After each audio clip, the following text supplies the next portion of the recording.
Hello movie lovers, स्वागत है आपका वाइपर एक्सप्लेन्ड चैनल पर। और आज हम देखेंगे बीटलजूस के दूसरे पार्ट को, जिसका नाम है बीटलजूस। इसे 2024 में ही रिलीज किया गया है, पिछले पार्ट से ठीक 36 साल बाद। और पिछले पार्ट के लगभग सभी कैरेक्टर्स हमें इस फिल्म में देखने मिलेंगे, जैसे माइकल कीटन जो पहले पार्ट के समय 36 साल के थे और अब 73 साल के हैं। विनोना राइडर जो पहले पार्ट के समय सिर्फ 16 साल की थी और अब 53 साल की है। और इनके साथ है कैथरीन और जेना ओर्टेगा। अगर आपने इसका पहला पार्ट अब तक नहीं देखा है तो उसकी लिंक आपको डिस्क्रिप्शन में मिल जाएगी। तो चलिए जानते हैं इस फिल्म की कहानी को बिना किसी देरी के। कहानी अब पिछले पार्ट से ठीक 36 साल आगे जाती है, जहां छोटी लिडिया अब काफी बड़ी हो चुकी है और उसकी एक बेटी भी है जिसका नाम है एस्ट्रिड। पिछले पार्ट में हमने देखा था कि लिडिया भूतों को देख सकती है, तो अपनी इस पावर का फायदा उठाकर लिडिया अब एक हॉन्टेड शो चलाती है और वो काफी फेमस भी हो गई है। शो में वो एक कपल से बात करती है जिन्होंने अभी एक नया घर लिया था, मगर उस घर में उनको कुछ आत्माएं परेशान कर रही थी और लिडिया का काम है उन्हीं आत्माओं को घर से बाहर निकालना। बातों के बीच में ही लिडिया की नजर ऑडियंस की तरफ जाती है, जहां उसको थोड़ी देर के लिए बीटलजूस दिखाई देता है। लिडिया उसको देख के घबरा जाती है, इसलिए ये लोग छोटा सा ब्रेक लेते हैं। लिडिया तुरंत वॉशरूम में जाके अपनी पिल्स खाने लगती है, क्योंकि वो आज भी बीटलजूस से डरती है। तभी यहाँ रोरी नाम का आदमी आता है, जो कि लिडिया का मैनेजर है,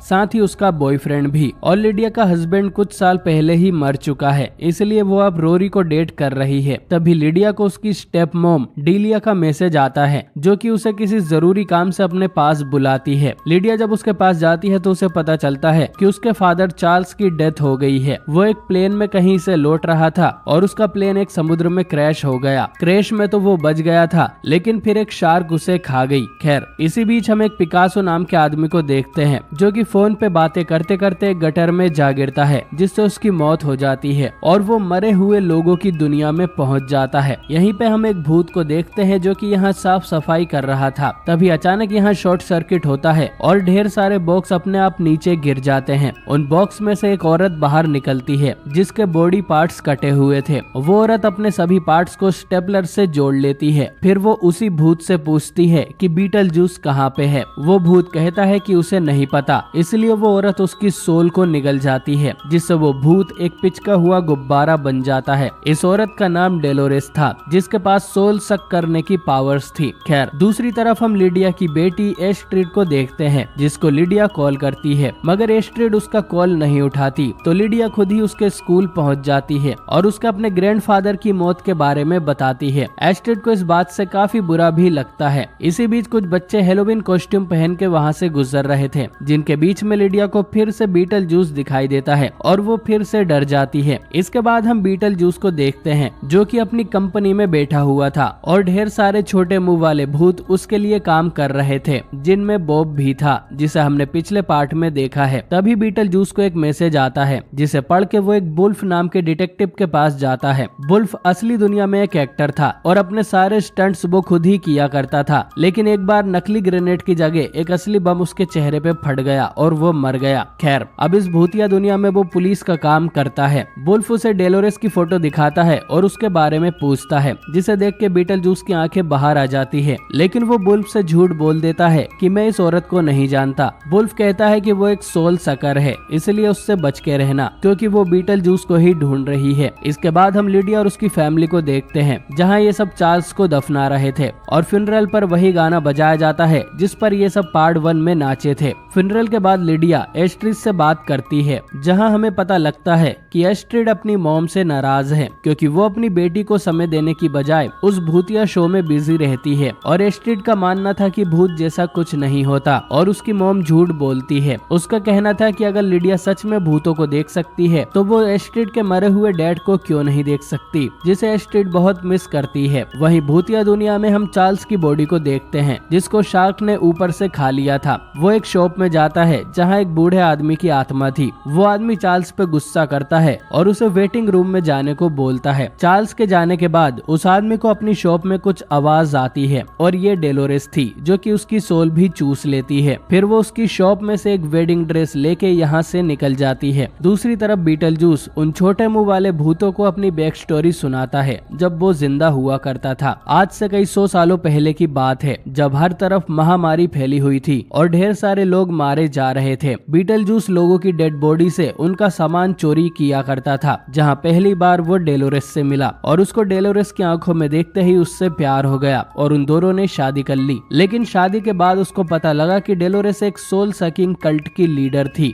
शादी की रात ही उसने बीटल जूस को जहर दे दिया था, लेकिन मरने से पहले बीटल जूस ने डेलोरेस के कई टुकड़े करके उसको मार दिया। यानी कि डेलोरेस उसकी एक्स वाइफ है, जो कि अब इस भूतिया दुनिया में उसके पीछे पड़ गई है। इसके बाद हम पार्ट 1 वाले आइकॉनिक घर को देखते हैं, जिसमें चार्ल्स का फ्यूनरल रखा गया था, जहां रोरी लिडिया को शादी के लिए प्रपोज भी कर देता है, जिससे सभी हैरान थे। लिडिया शादी के लिए तैयार नहीं थी, लेकिन फिर भी वो हाँ कर देती है और रोरी कहता है कि वो 2 दिन बाद हेलोवीन की रात को शादी करेंगे। इस बात से एस्ट्रिड को बुरा लगता है और वो अपनी साइकिल लेके टाउन में चली जाती है। अचानक ही उसके सामने एक ट्रक आ जाता है, जिससे बचने के लिए वो एक घर की फेंस तोड़ के उसके अंदर घुस जाती है और एक ट्री हाउस से टकरा के वहीं गिर जाती है। उस ट्री हाउस में उसे जेरेमी नाम का एक लड़का मिलता है, जो कि उसकी मदद करता है और ऐसे ही दोनों के बीच दोस्ती हो जाती है। दोनों ट्री हाउस में बैठकर बातें करने लगते हैं। एस्ट्रिड उसको अपने घर में चल रहे पागलपन के बारे में बताती है, जिस बात पे जेरेमी उससे कहता है कि जब भी उसे परेशानी हो तो वो उससे मिलने उसके घर आ सकती है। इधर बीटल जूस चार्ल्स के मरने की खबर पढ़ लेता है, जिससे उसे पता लग जाता है कि लिडिया वापस अपने पुराने घर में आ गई है और ये बीटल जूस के लिए काफी अच्छा मौका था, क्योंकि वो लिडिया को अब भी भुला नहीं पाया है और वो उससे शादी करना चाहता है। लिडिया से हमें पता चलता है कि एडम और बारबरा अब इस घर के एटिक में नहीं रहते, बल्कि उनकी आत्मा शायद हेवन चली गई है। इसी बीच एस्ट्रिड भी घर के एटिक में पहुंच जाती है, जहां उसको एडम का बनाया हुआ टाउन मॉडल मिलता है और वहीं पे उसे बीटल जूस के एड वाला फ्लायर भी मिलता है। यहाँ पे उसके डैड रिचर्ड का बॉक्स भी रखा हुआ था, जिसमें उनकी ढेर सारी पुरानी फोटोज थी। तभी यहाँ लिडिया भी आ जाती है, जो कि बीटल जूस के फ्लायर को देख डर जाती है। वो एस्ट्रिड को समझाती है कि वो कभी भी बीटल जूस का नाम ना ले, क्योंकि उसका नाम 3 बार लेने से काफी बुरा होता है। जिसके बाद वो एस्ट्रिड को यहाँ से बाहर ले जाती है। लिडिया डिलिया को भी वही फ्लायर दिखाती है और उसे बताती है कि बीटल जूस वापस आ चुका है।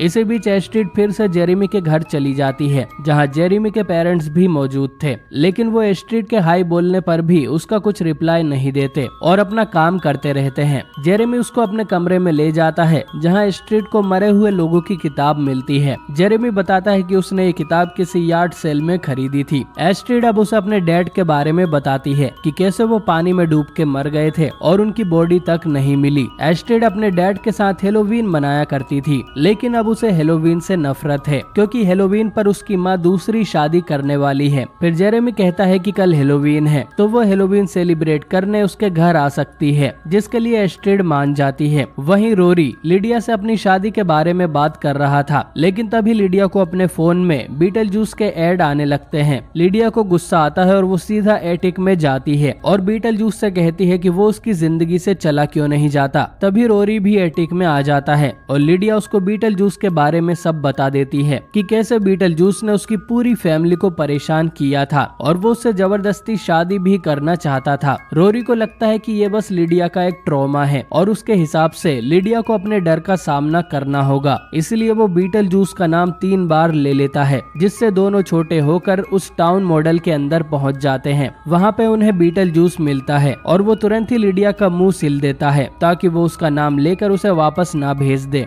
इसके बाद बीटल जूस काफी शैतानियां करता है, जिन्हें देखकर रोरी बेहोश हो जाता है। आखिर में लिडिया अपना मुंह खोल लेती है और 3 बार होम बोलकर उस मॉडल से बाहर निकल आती है और बीटल जूस उसकी याद में गाना गाने लगता है। रोरी जब होश में आता है तो उसे लगता है कि ये बस एक बुरा सपना था। खैर, दूसरी तरफ हम डिलिया को देखते हैं, जिसने कुछ बिना जहर के सांपों को मंगवाया था, क्योंकि वो चार्ल्स के लिए कुछ रिचुअल करना चाहती थी, ठीक वैसे ही जैसे इजिप्ट में रानियां अपने राजा के मरने के बाद किया करती थी। तभी लिडिया यहाँ आके डिलिया से कहती है कि जल्दी से अपना सामान पैक करो, वो लोग तुरंत ही इस घर को छोड़ के जा रहे हैं। लेकिन एस्ट्रिड कहती है कि वो जाना नहीं चाहती, क्योंकि वो एक लड़के के साथ हेलोवीन सेलिब्रेट करने वाली है। फिर वो उन्हें जेरेमी के बारे में बताती है, जिसके लिए लिडिया मान जाती है और यहाँ से जाने का प्लान कैंसिल कर देती है। लेकिन वो एटिक में ताला लगा देती है, ताकि कोई भी उसके अंदर जाकर बीटल जूस को आजाद ना कर दे। इसके बाद लिडिया एस्ट्रिड को जेरेमी के घर छोड़ने जाती है। एस्ट्रिड जब जेरेमी जेरेमी के कमरे में जाती है तो जेरेमी कहता है कि उन्हें यहीं पर सेलिब्रेट करना चाहिए। फिर दोनों क्लोज आ जाते हैं और एक दूसरे को किस करते हैं, मगर जब एस्ट्रिड अपनी आंखें खोलती है तो वो खुद को जेरेमी के साथ हवा में पाती है और अब एस्ट्रिड को पता लगता है कि जेरेमी कोई इंसान नहीं बल्कि एक भूत है। उसे ये भी रियलाइज होता है कि उसके पास भी अपनी मॉम लिडिया जैसी पावर्स थी, इसलिए वो इस भूत को देख पा रही थी और उसकी मॉम कोई फ्रॉड नहीं है। एस्ट्रिड जेरेमी से डर के पीछे होने लगती है, लेकिन जेरेमी कहता है कि वो एक अच्छा भूत है। वो बताता है कि एक दिन उसके पेरेंट्स आपस में लड़ रहे थे,